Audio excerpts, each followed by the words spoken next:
So I'm kind of piecing this all together here.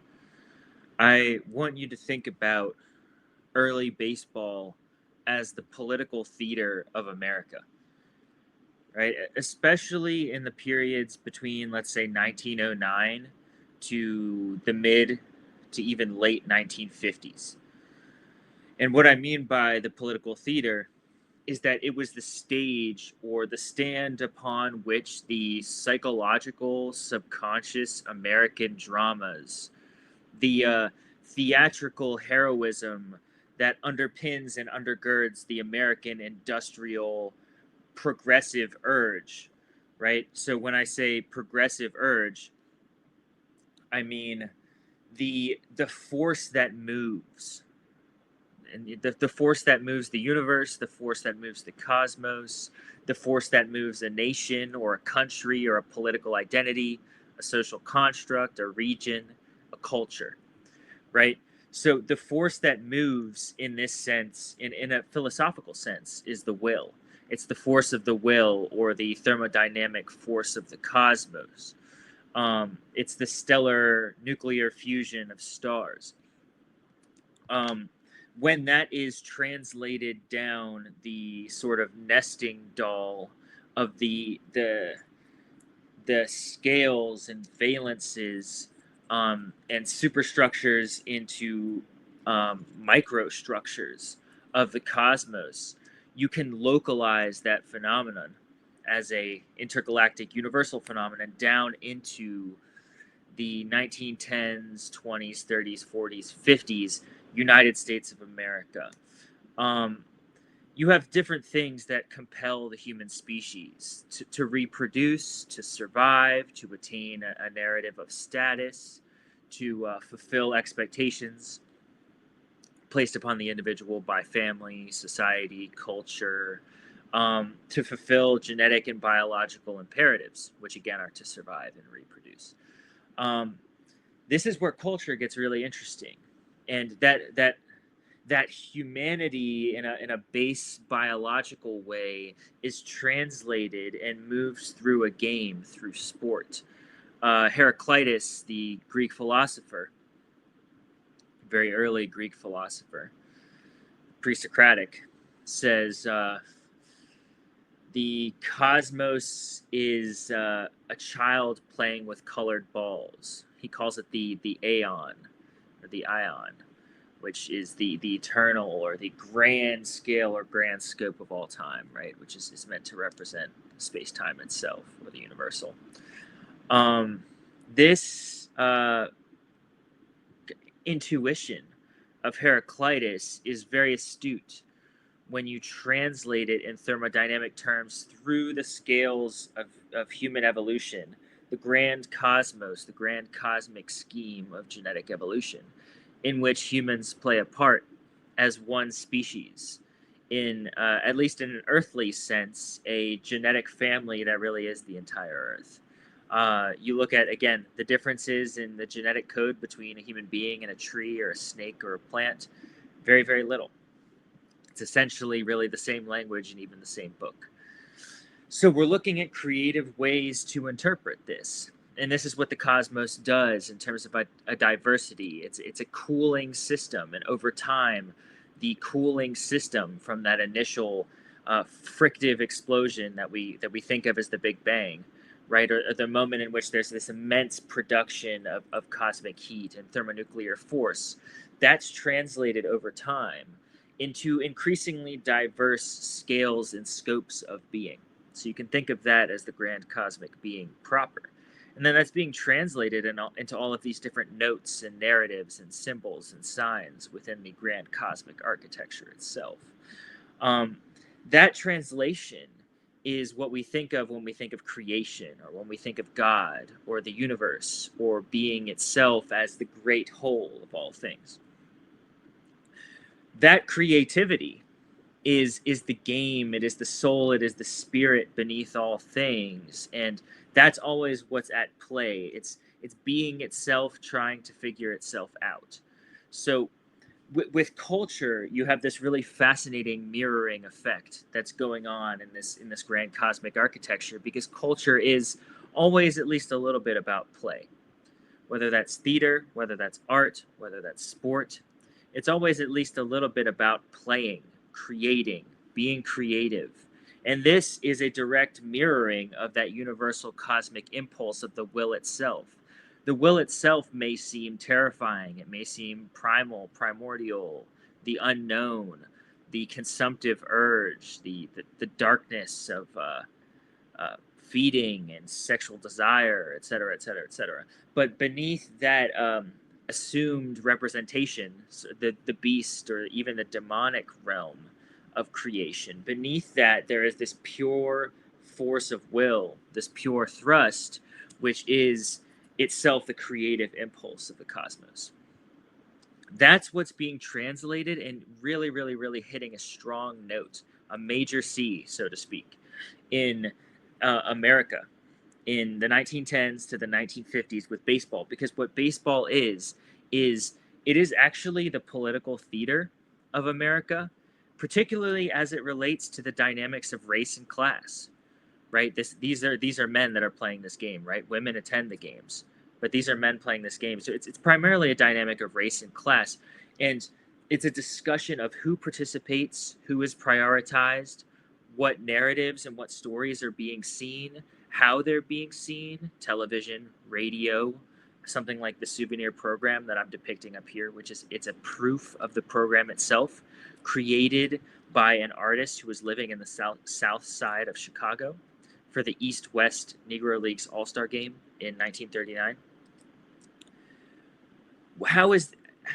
It is a construction of a political and cultural phenomenon located in the stadium itself, in the very architecture of the stadium, in the Colosseum sense, is a theater.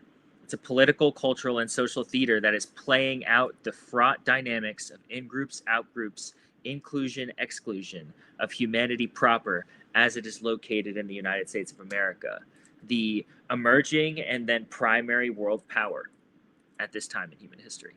So this is incredibly important. The only real comparison that you can make is the Colosseum of Rome. And the dynamics there are eerily similar in terms of who is participating in these Colosseum games.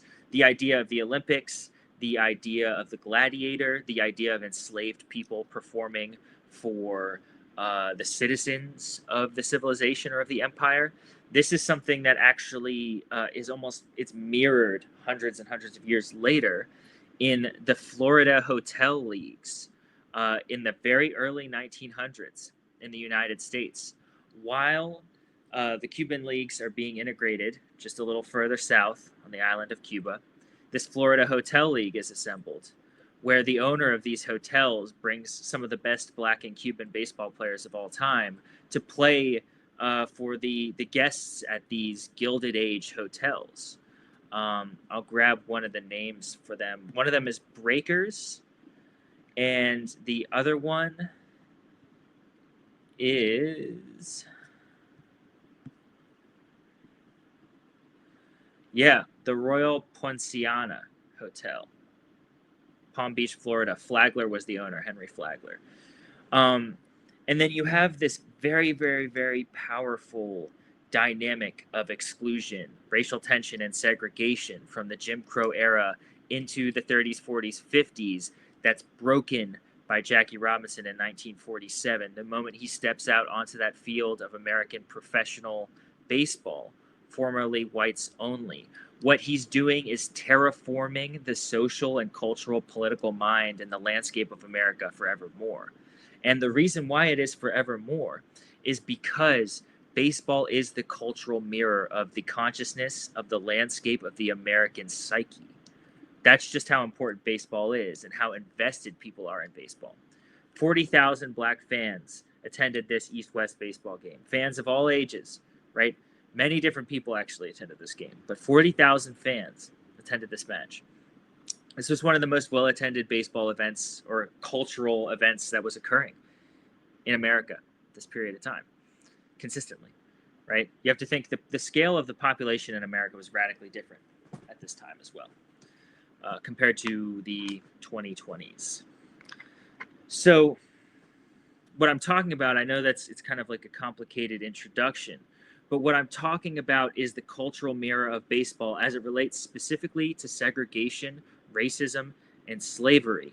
In the United States of America, along with the abolition of slavery and the political consciousness that is shifting and transforming through the apparatus and technology of baseball itself.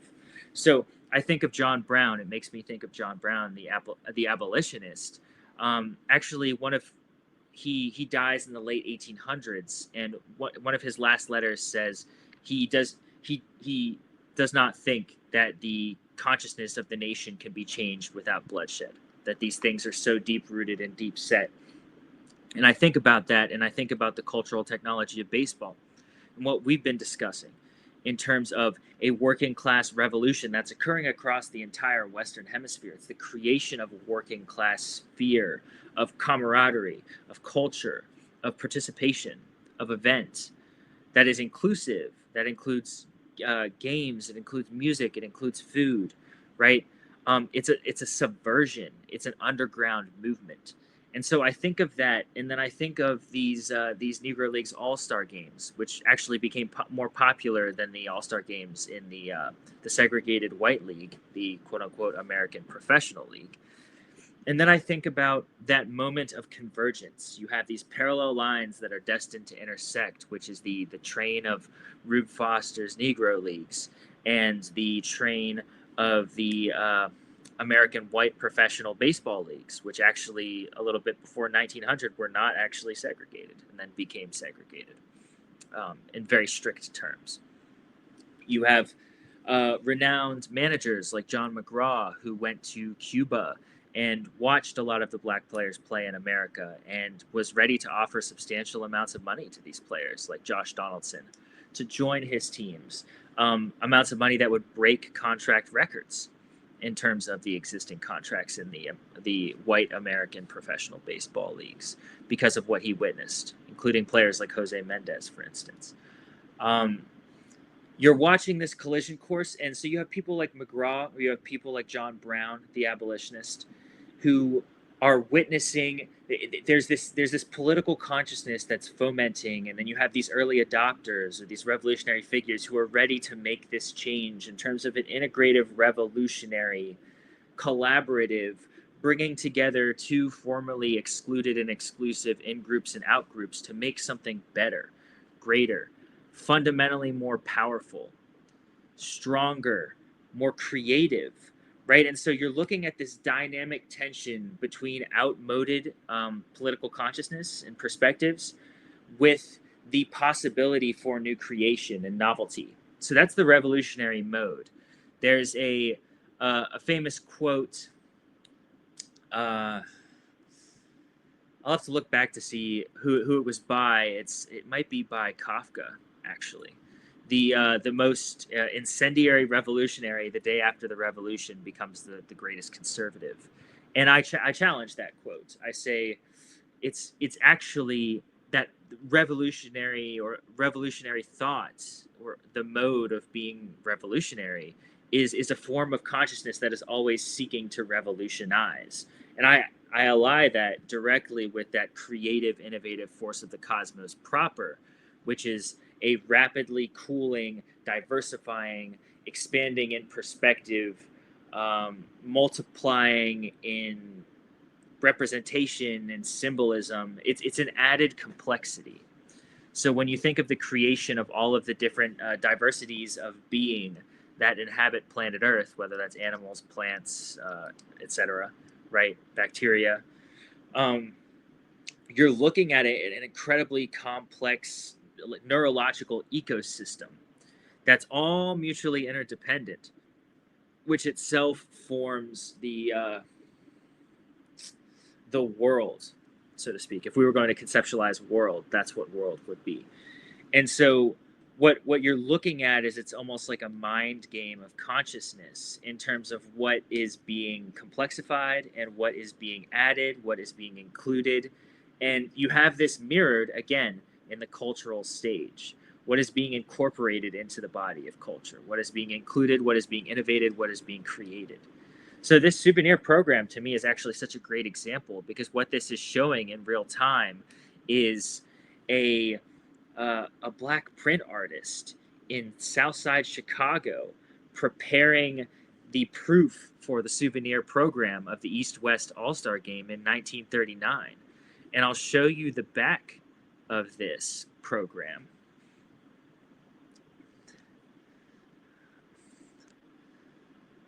The back of the program, actually, it has a drawing of maybe someone like a bartender, and there's a bottle. You can see on the back, and it also has what looks like a name and an address. This is just, it's an artist. This is an independent artist who is creating this document. And I have a similar one. It's a broadside from 1947 from the Negro Southern Leagues. This is actually happening right at the moment of integration, right, which is what makes that broadside so interesting. And what it is documenting is it's literally just a piece of fibrous paper that was stapled up on a telephone pole, letting people know that black baseball was being played that week or that night, and just giving the date and the time. Right, so I might just pull that up here for you as well.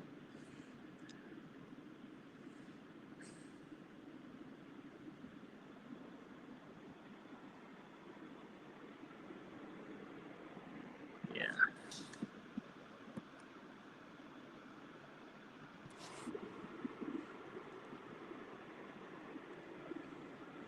There you go. Yeah, colored baseball, play ball. Classic, Tuesday night, April 20th, Legion Field, Whiteville. Raleigh Tigers, American Negro Baseball Association versus the Whiteville Grays.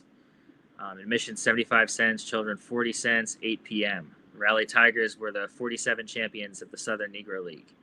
And it just says play ball at the bottom. What we're looking at here is such a fascinating local history of the playbill, so to speak. It's the most direct, typographic, rudimentary form of communication. It is communicating the exact details. There is obviously the design element of the typography itself, but there's no space wasted here. There's no symbol or no sign wasted. It's communicating purely the essential. And I'll show you here, just on the back of this, what's so great.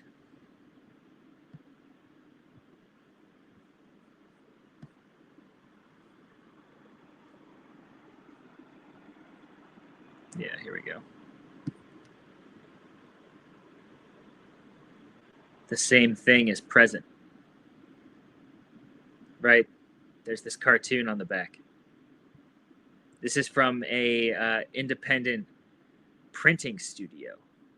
If you can see at the bottom, it says Millican Whiteville, which I'm assuming is the name of the printing group or the print shop that did this, as opposed to on the back of the program, you're looking at what is likely just an independent artist who is participating in this cultural event. So you have to think of it as an ecosystem of culture building. You have maybe one of the biggest cultural events in America at this period of time, 1939, the East-West All-Star Game for the Negro Leagues. This is Josh Gibson plays in this game. Mule Suttles plays in this game. One of the teams is managed by George Scales. You have some of the best Negro Leagues players of all time that are participating in this event. So you have that. This is taking place actually in Comiskey Park, and it took place in Comiskey Park for over 20 years. It took place in Comiskey Park every year for 20 years. And this year was the first year there were 2 All-Star games. The first one was the usual in Comiskey Park, and the second one was actually in New York at Yankee Stadium, I believe, 2 weeks later. This is an ecosystem where an event is taking place, where many different nodes of individual consciousness, perception, and subjectivity are meeting and converging upon this massive stadium, this coliseum, for this theater of baseball. We talked about the spiritual development through the practice and the art of baseball. But what's really happening in the moment and in the event and in the phenomenon of baseball is that many different people are converging to witness this spiritualization of the ritual instinct and cultivation of the will, which is athleticism, which is sport, which is the creativity of physical movement. Again, connecting this back to the thermodynamics of the physical body and the thermonuclear status of the universe itself, which in a nesting doll sense, in terms of scales, right, scales of being, the human being is actively and imminently taking part in at all times. That again is the total self from macro to micro, right? In terms of different concentric circles of greater dimension and more precise, specific, localized dimension. So when we're talking about, again, in a local sense, the 1910s to the 1950s in America through the lens of baseball, what we're talking about is we're looking at the cultural aperture for this perception and how massively popular baseball became as an aperture, and through that massive popularity, baseball itself came to be the vessel through how the collective consciousness was established, changed, evolved as a localized cultural phenomenon. You see what I'm saying? This is something that's common to movies, it's common to music, it's common to the moving image, it's common to painting, it's common to architecture. These are the ways that visibly consciousness structures and is structuring itself. So if you have a mass art movement, or you have a city like New York, or you have a very popular film, what's going on there is many different people are projecting their visions and ideals and perceptions of reality into this space, whether that's a space of images, whether that's a space of a theater or a stadium. And that space creates a psychic architecture through which people perceive reality as a consensus form, right? So when you have laws and regulations that determine the structure of a nation or a civilization, such as religious codes, cultural codes, things that you should do and should not do, that is a unconscious structuring of the psyche, which is a patterning of subjective behaviors. If you do not behave in this way, that's something that is immediately identified in a mass sense in terms of a breach of that cultural code, that religious code. It's very similar to the Ten Commandments in the sense, thou shalt not kill, so to speak, things along those lines. So baseball as an aperture, what you're looking at with these two artifacts are actually subversive underground code-making systems through which meaning, knowledge, information was communicated to organize, project, create the foundational architecture of these events. And the fact that they are so local, so regional, and so independently designed and constructed gives you access to the direct ground of humanity, which is the majesty and the greatness of the Negro Leagues. So there's this common kind of quote that circulates, and the quote is, what could have been, in regards to the Negro Leagues. But I look at that and I say, what was? Because in my perception, the Cuban leagues and the Negro Leagues are such a greater and richer phenomenon, precisely because of how do-it-yourself independent they were. Even in terms of the Cuban leagues, the radical architecture. This was a professional league, and you look at how it was created and how local the nation of Cuba is in terms of being a small island nation, and what they were able to accomplish and what they were accomplishing, as opposed to the corporatized, industrialized architecture of American professional baseball. You have these subversive events and systems through which the Negro Leagues creates itself, through independent artists, through independent print shops, who are constructing the technology through which all of these disparate baseball teams are communicating. The Negro Leagues themselves are created by Rube Foster and other black baseball administrative and executive figures gathering in a YMCA in the 1920s. This is the creation of a formal informality through which baseball as an architecture is being organized locally. Rube Foster is a player. He's a manager. He's also an organizer, right? So this is occurring very grassroots. It's occurring at a ground level. This is not a massive industrial system, which to me is is a lot less meaningful. It takes so much of the humanity out of what it takes to construct. And what you're looking at here are documents of construction. These are documents of primary architecture that are being made by local print shops.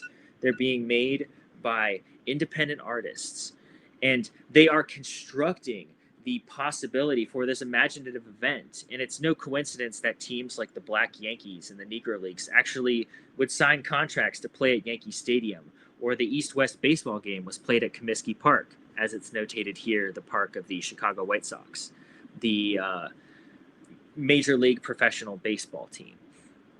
This is a subversive repurposing of the architecture of America and the bottom line cultural systems and dominant narratives, a subversive repurposing of them to accomplish communal organizing events at a grassroots level.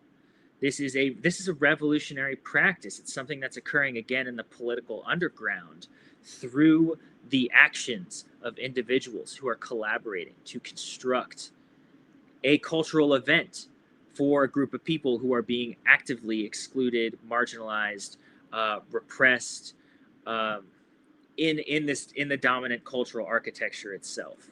So when you look at, again, those two trains, right, the train of the Negro Leagues and the train of the white American Professional Baseball League, and the moment they converge with Jackie Robinson stepping onto the field in 1947, you are actually looking at the convergence of a underground political movement of Black independent baseball, a movement that goes back to the early 1900s and the late 1800s with barnstorming teams, that goes back to the early 1900s with travel to Cuba, as well as toward the mid 1900s with the Mexico teams and the Venezuelan teams. You're looking at a collision course of an underground radical political movement of inclusion meeting the exclusionary dominant cultural infrastructure, architecture, and narrative, which explodes these two forces of revolution and stasis, oppressive social structure of class and racial and gender-based exclusion meeting, right? This is the architecture of the American political consciousness at large, that white people are in a place of political, social, and cultural supremacy and thus dominate the American institutions. Meeting this underground architecture that has been growing and growing and growing since 1900, and even prior, right, in a political sense, but growing since 1900 in terms of an organized force of the technology of Black and international professional baseball.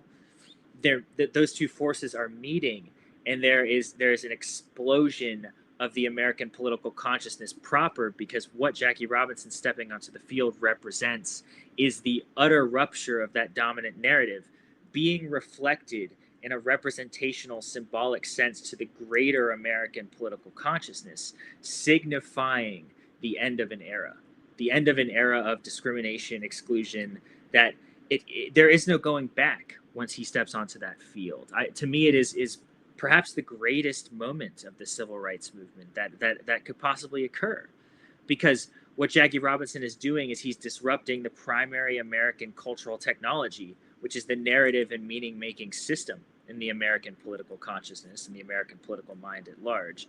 He's disrupting that by stepping onto the field, and it's an action. It's an event, again, to go back to athletics and sport and the force of the will.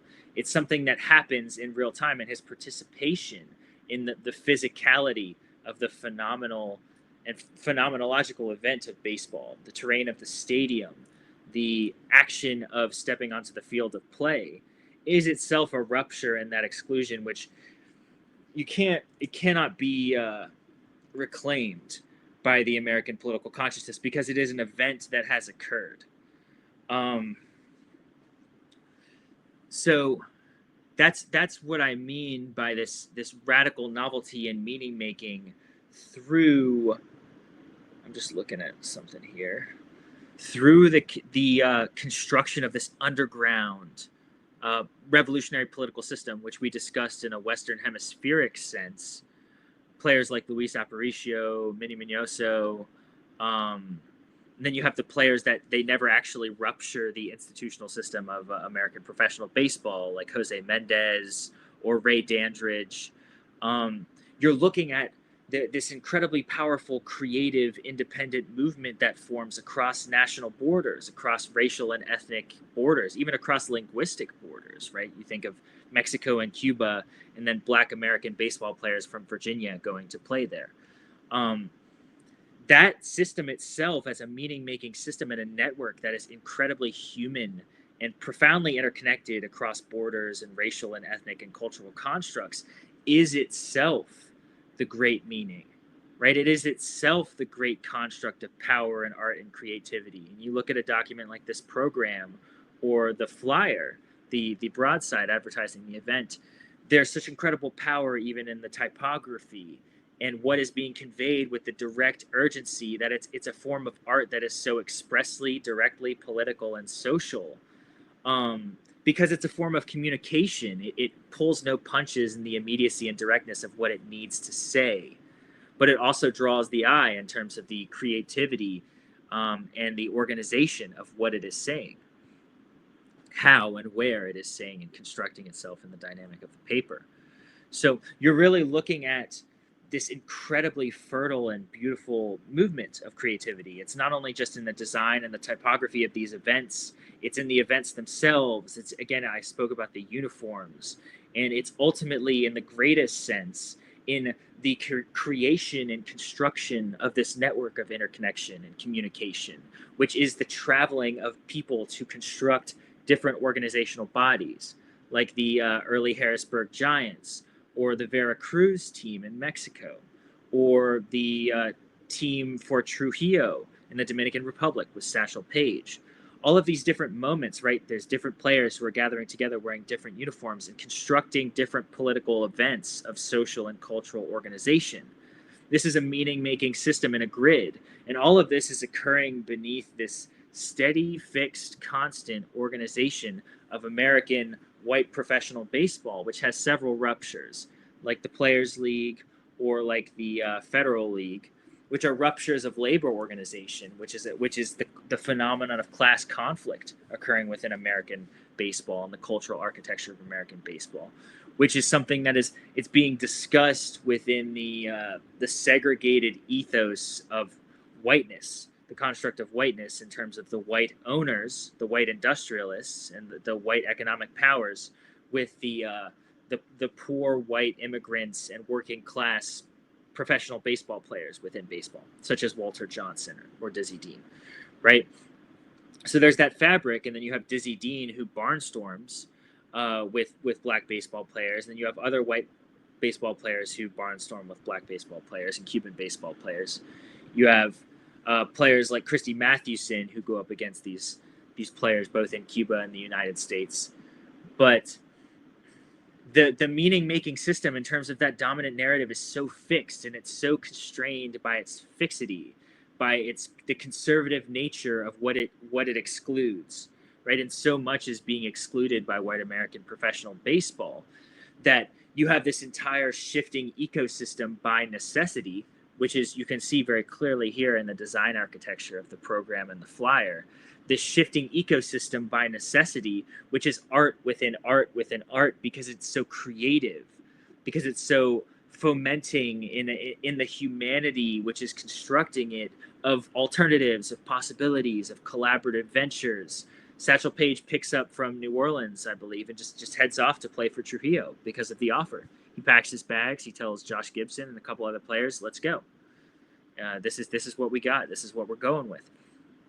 So you have the richness of this. Almost, it's an improvisational ethos, which is represented, fascinatingly enough, or perhaps clearly and cleanly enough, in the music of the time as well. Satchel Paige hung out with Count Basie in Kansas City as a very culturally rich environment. You're looking at the architecture of black culture, black music within America, as well as black baseball.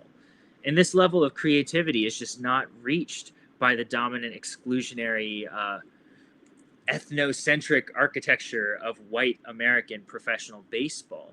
If anything, you look at the creativity that's present there, and it's lacking. There's great beauty in the dead ball era photography.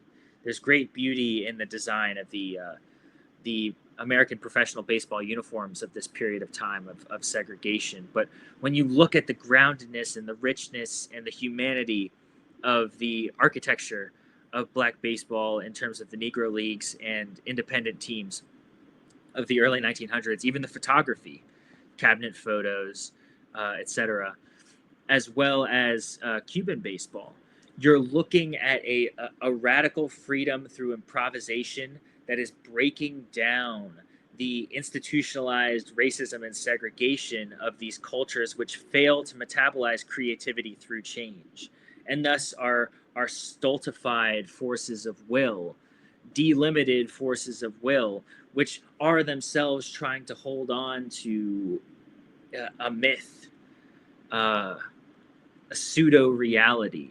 And in doing so, the stultified failure to change is the suffocation of political possibility through creativity, which again it does go back to that quote, what could have been. But what could have been applies so much less to the Negro Leagues than it does to the white American professional baseball leagues. What could have been for them if they had included black baseball players and Cuban baseball players, right? And there wasn't this intense racial anxiety, which goes back to the profiteering of white American culture and the ethos of greed and consumption and supremacy of power, majority and minority of power in that social and political construct of America, the nation, and the civilization proper. So this is itself, right, the great secret of what these civilizations tell, right, is that their greatest movements occur in the margins, they occur in the shadows, they occur in the underground, the political underground of civilization. Everything great occurs in the political underground of civilization.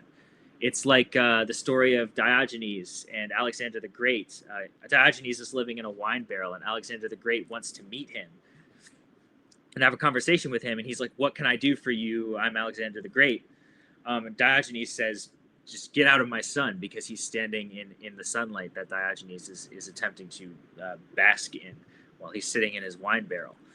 And then Alexander the Great says, "If I was not Alexander, I would be Diogenes." The idea there is that you probably shouldn't be Alexander, right? His life was a very unfortunate life. He attempted to conquer as much of the world as he could and was very severely injured, very far away from home, and comes home and then dies. All for nothing, really, other than for the pursuit of power, the pursuit of control.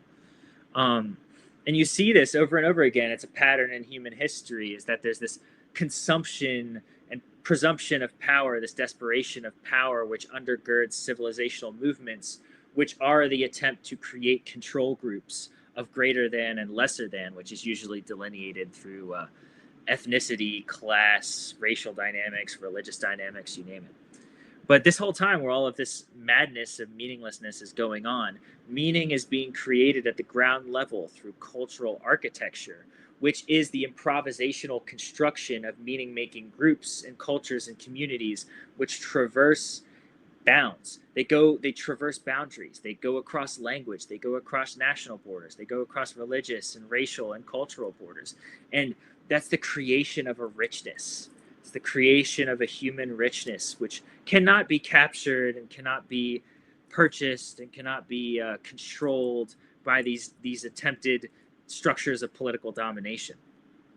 These civilizations live and die and burn in meaninglessness because they're pursuing political power for nothing. They're caught up in this survival mechanism, which is the cachetism of how to describe it. Basic biological survival. They need to pursue power to survive in a jungle of competition. And all the while, there's this more advanced, more articulate, more communicative, more creative of meaning and imagination, social and cultural and political system, which is the underground of these quote unquote great civilizations. And that underground is the human community and connection which is formed through these political theaters, which are not the massive civilizational architecture of the collective psyche proper, but are rather the independent constructions, almost like creative or artistic movements of different communities within that architecture, which are usually excluded, which are usually marginalized, which are usually repressed or suppressed in a cultural sense, and political sense, and an economic sense. And they are the ones that are actually creating the meaning that that civilization will likely have. That when all of the detritus of distraction and commerce goes away, these civilizations perish. What remains is the actual meaning making structures, always made in the political underground, always experienced in and through the political underground, through struggle, through turmoil, yes, but created in and through that political underground. So that's something to think about here. Pretty big episode. Good to talk with you. I'll see you on the next one.